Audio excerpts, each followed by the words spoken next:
sinabi ng mga Chinese na this is worth 100 million search incident. Hindi ko po masasagot yan, Your Honor. Kasi yun na po yung inventory ko. Ang dala mong pera, 27 million. Opo. Tapos meron pang 4.6 million. That's more than 27 million. Yung sa PNP, did they follow the standard operating procedure ng police operation or just a mere lapse or this is a clear robbery, Sir Natates? In my appreciation of the investigation conducted, it is plain robbery, Your Honor.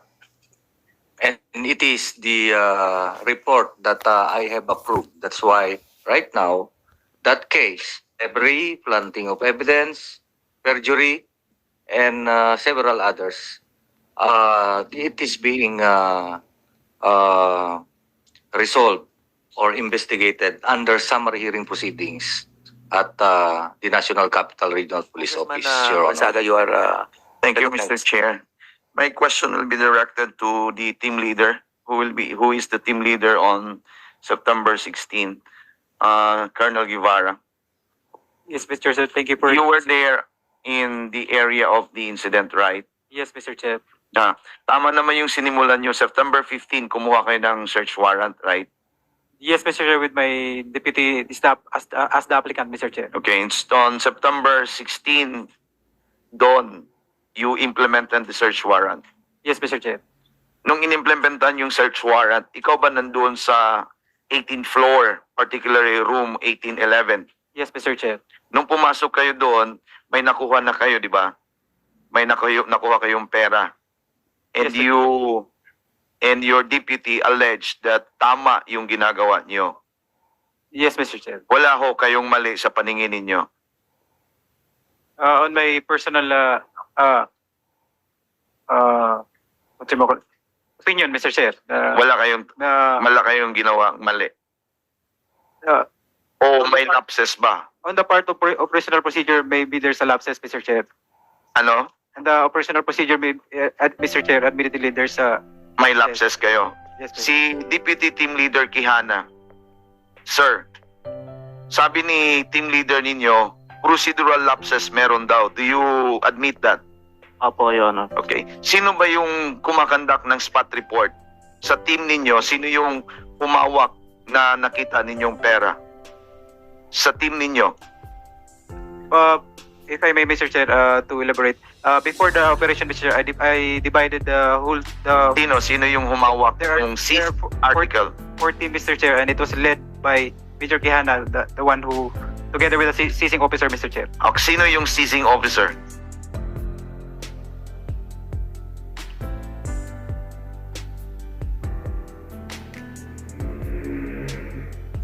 I may direct by the team leader of the seizing team, Mr. Chair. Sino nga? Your Honor, si Kalupas, Ito na lang tanong ko. Quijana, nung nandun kayo sa 1811, magkanong pera ang nakuha o na-seize ninyo? 4.1, 4.1 or 4.6 million, 4.6 million. Your Honor. Do you stand on that statement? Yes, Your Honor. 4.6 po na yung unang inventaryo namin doon. Okay, sa inventaryo niyo sa loob, 4.6. And you will stand to your feet na 4.6 lang talaga ang nakuha ninyong pera doon sa loob ng 1811. Your Honor, meron pa po na nakuha bukod po doon sa 4.6 million na inventaryo po sa opisina. Yun po yung 20 No. million. Yung nakuha niyong pera, 4.6 million, right? Right? Yes, Your Honor. Okay. Dahil sa sinabi mong 4.6, punta tayo doon sa seizing officer ninyo. 'Di ba after the arrest, after seizing the articles, subjects in the area, may spot report kayo. Saan at sino ang gumawa ng spot report? Yung investigador po namin, si Master Sergeant Dilayon, Dilayo? Dilayon. Saan siya ngayon? Nandito? Please, spot report Officer Dilayon.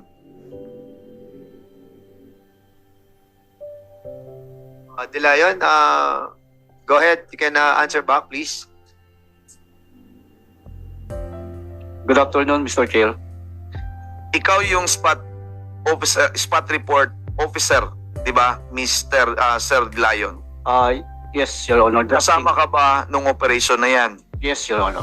Nung sabi ni Kihana, ngayon lang na 4.6 million yung nakuha yung pera doon sa 1811, 'di ba gumawa ka ng spot report na 4.6 million lang ang natanggap at nakuha mo? Yes, kasi yun lang po talaga yung orderly search at iniharap sa akin na ebidensya. Yun ang Na, tinurn over sa yes, ng arresting and seizing officer. yes, Your Honor. Yun ang tinurn over sa ni Sir Kalupas. Yes, and I have no personal direct knowledge doon sa...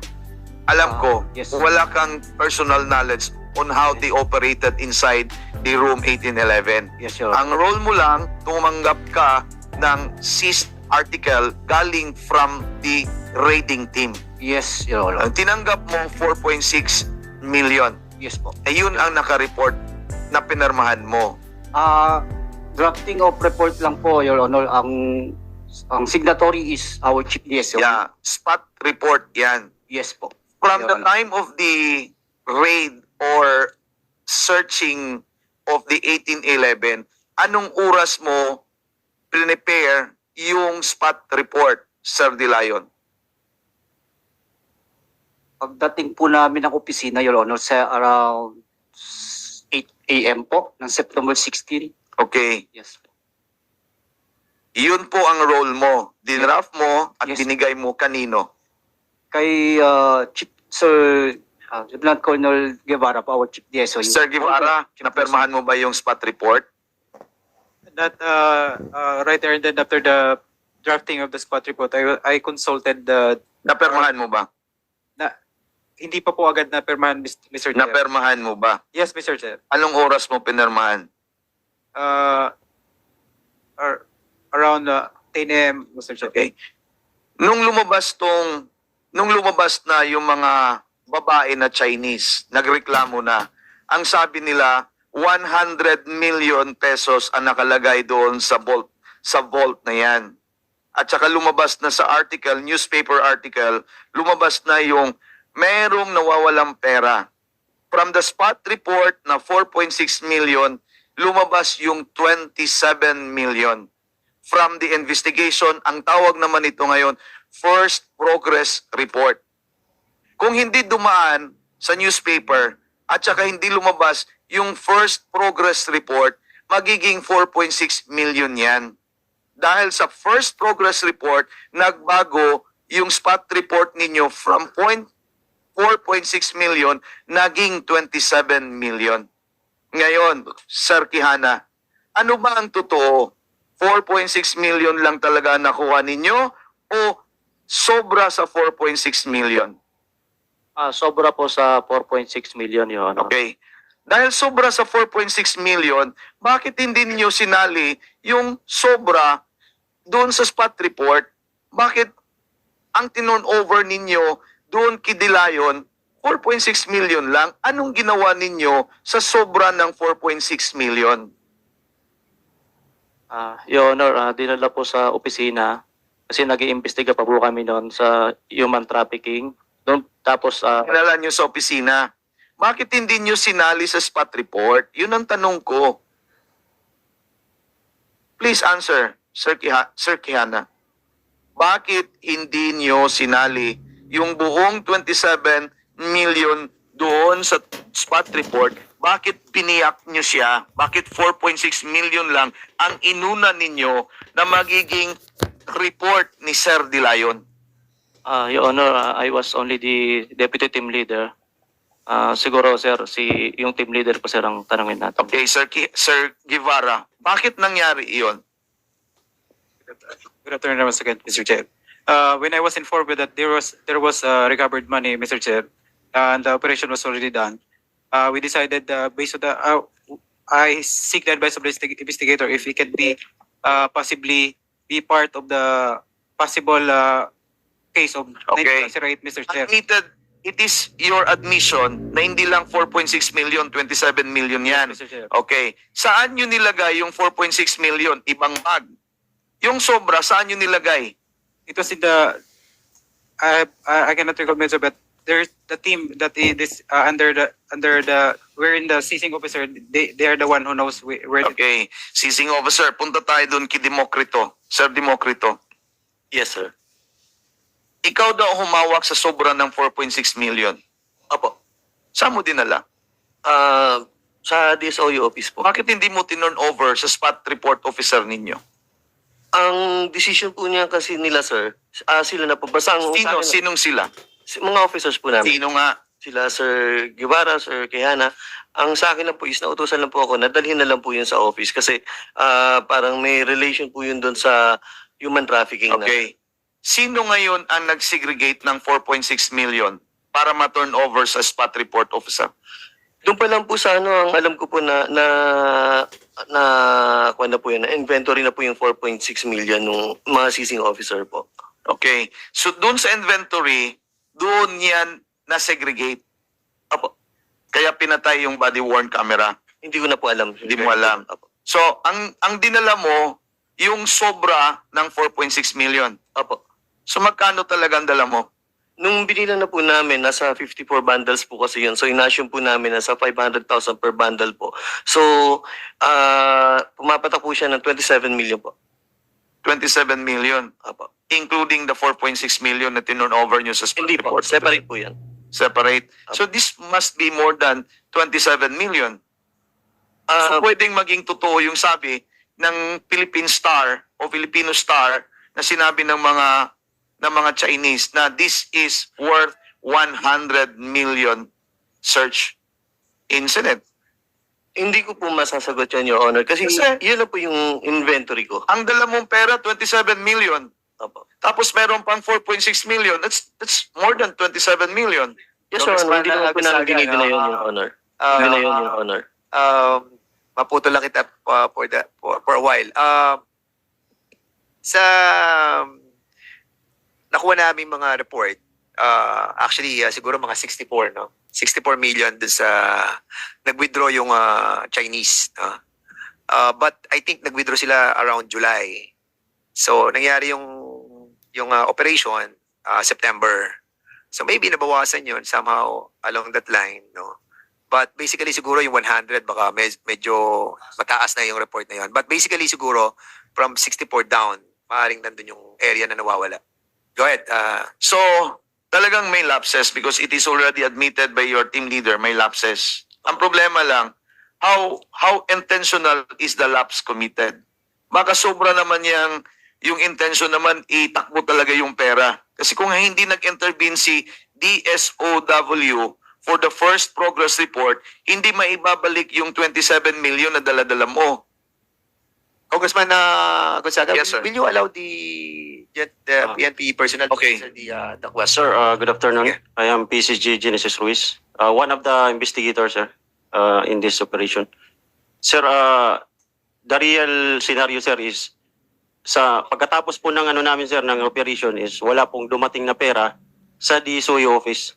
At yung dalawa po naming official, sir, si Police Lieutenant Colonel Guevara at saka Police Major Quijana is hindi po dumating sa office. That's why po, sir, naggantay po kami na dalawa ng investigador kung anong gawin, kaya po late po yung spot report. Tapos yung 27 po is hindi po in-include agad yun, Your Honor. Kasi na-include na po yun, ginawa na lang po ng antidate na nakipag-away pa po kami. Actually, nagtalo po kami na hindi na po namin gagawin yon. Kasi kami ni Major Quijana, kasi late na po masyado eh. It is violation po ng operation, Your Honor. But yun nga po, pinipilit niya rin po yung searcher na pumirma na sila yung nakakuha doon sa pera. But insisted po, Your Honor, na hindi po pwede kasi yun nga po. Tapos sininsist niya po na kukunin niya si Democrito mag-act na siya yung nakakita doon sa pera po. Ibig nyo sabihin walang perang dumating sa inyo? Yes, Your Honor. Ganun ba? Yes, So Your Honor. paano kayo nakagawa ng draft ng spot report na wala kayong article na Yung 4.6 hinawakan? lang po, Your Honor. Yung 27 po, hindi po dumating Ang sa office. dumating sa inyo, 4.6 million lang. Yes, Your Honor. Ayun ang dumating sa inyo. Yes po, Your Honor. Kasi in-isolate nila yung 27 million. Yes, Your Honor. Totoo yan, di ba? Yes, Your Honor. And then may intervention si Quijana na talagang yun ang panindigan ninyo, 4.6 million lang. Yes, Your Honor. Ngayon lumabas na sobra pala ng 4.6 million. Yes, Your Honor. So yan ang klaro, Mr. Quijana, Sir Quijana, di ba? So, Mr. Quijana, sino nag-utos kay Demokrito na dalhin yung pera na 27 million? Yung aming pong team leader, Your Honor, si Sir Guevara po. So, Sir Guevara, bakit may desisyon ka na hindi turn over yung 27 million dun sa spot report officer ninyo? Turnover po, Mr. Chair. After, It was during the operation, Mr. Chair, I was the overall team leader, but I divided the team into four: the security and the actual searcher, and then that belongs to the team of Major Quijana. But when I was informed during the operation, I was informed that there was a money. Then I consulted the investigator. What you gonna do with the money? simplify natin natin. Yung spot report, ginawa nila umaga ng September 16. Yes, Mr. Chair. Yes, Your Honor. 4.6 million. Hindi nyo tinurn over yung 27 million, pinadala nyo pa kay Sir Demokrito yung pera. Yes. Kailan at anong araw, anong oras nyo pinaturn over yung 27 million doon sa DSOW, the DSOU? Yes, Mr. Chair. If I may, right after the operation, Mr. Chair, I proceeded directly to the office, to the quarters of our former district Anong director. araw, anong oras? Around 7 a.m., Mr. Chair. Nang Ng the following day, September 16, Mr. Chair. On that day mismo, Mr. Chair. Sir, Your Honor, yung 27 million po, nakita po namin yan nung Sunday evening. anong araw yan? September 17, See? ng alas 10 ng gabi. Ano ba totoo talaga, Yes, sir. Sir Yes, Mr. Guevara? Let me explain, Mr. Chair. Sige. Pagkatapos po na operation, Mr. Chair, I boarded yung sasakyan nila Major Quijana. Then hindi na ako dumiretso sa opisina because hinintay ko po yung district director ko, Mr. Chair. Right after that, lumabas ako sa sasakyan, Mr. Hindi ko na po alam yung nangyari, Mr. Because I'd go directly to the quarters of my former district director, Mr. Okay, Chair. sige, thank you. Sir Nartates, please. This is about procedures. Sabi ng procedure natin, kung may searching activity, o tawagin na lang natin na operation, kung may makuha kayong article or search article, the procedure says you have to conduct spot report and there will be an officer who will sign that report. After that, yun ang magiging report ng operating team doon sa higher up nila. In this case, biniyak yan ni Colonel Guevara. Wala silang turn over na 27 million kung hindi 4.6 million lang doon sa spot report officer. Nagreklamo ang spot report officer na hindi pwede yan. Ngayon, do you think ang sabi ni Quijana, sabi ni Guevara, tama ang ginawa nila? May pera, kaya lang na-delay ang pag-report. Anong take ninyo ito ngayon? Anong take ninyo sa PNP? Did they follow the standard operating procedure ng police operation or just a mere lapse or this is a clear robbery, Sir Nartates? In my appreciation of the investigation conducted, it is plain robbery, Your Honor. And it is the report that I have approved. That's why right now, that case, every planting of evidence, perjury, and several others. So, Sir Quijana, narinig mo po, it is not a simple commission of a lapse, but this is an intention to commit a crime, and that is robbery. Hindi ka ba magbabago sa testimonya mo ngayon? Do you stand firm on your testimony?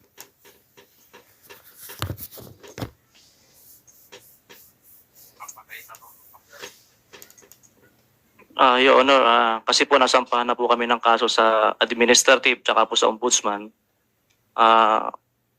Sasagutin na lang po namin doon lahat ng mga reklamo laban sa amin, Your Honor.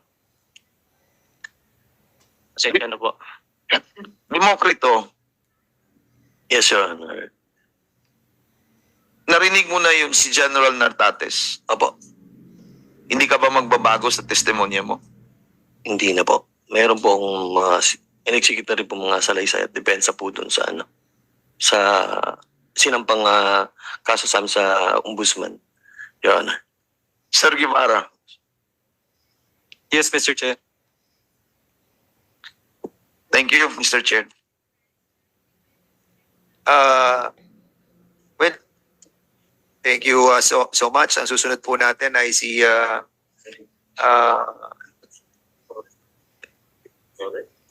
Sino ba? si General Acop muna, tapos si Congressman Acop.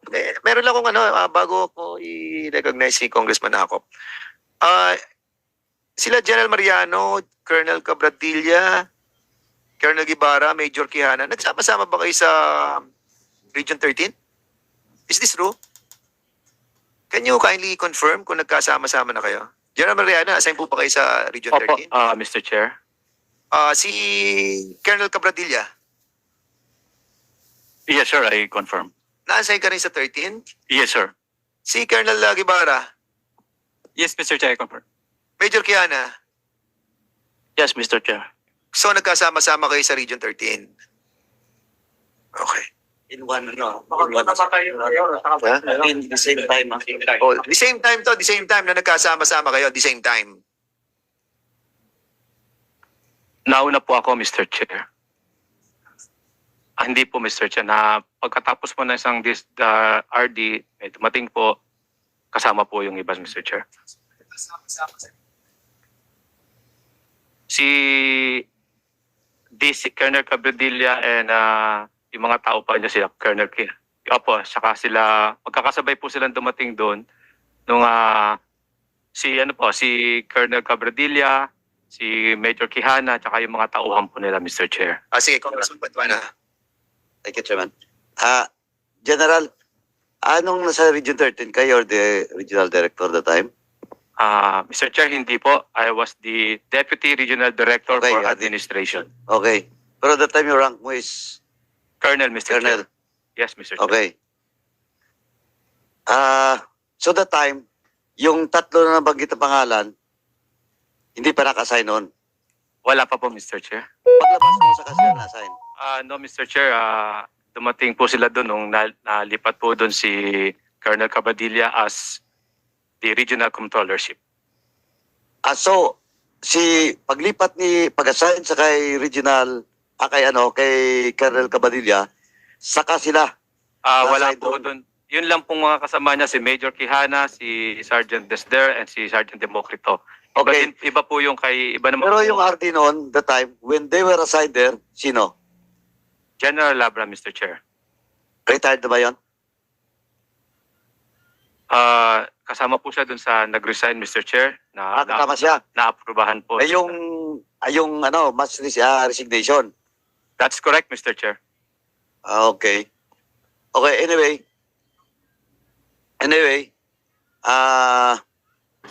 so magkasama yung tatlo. Apat. Sa isa, Major, ano ka ba? PNPA ka rin? O lateral? Your Honor, lateral po 2012. Lateral 2012. Opo. Si Guevara, PNPA. PNP 2008, Mr. Chair. Si Colonel. PNPA 99 po, Your Honor. Anyway, Mr. Chairman, I will give the floor to the next interpolator. Papasok ako Congressman, mamaya doon sa Mr. Chair. mga assignments, Will Mr. Chairman. you Mr. Chair? a minute to Congressman Bosita? He was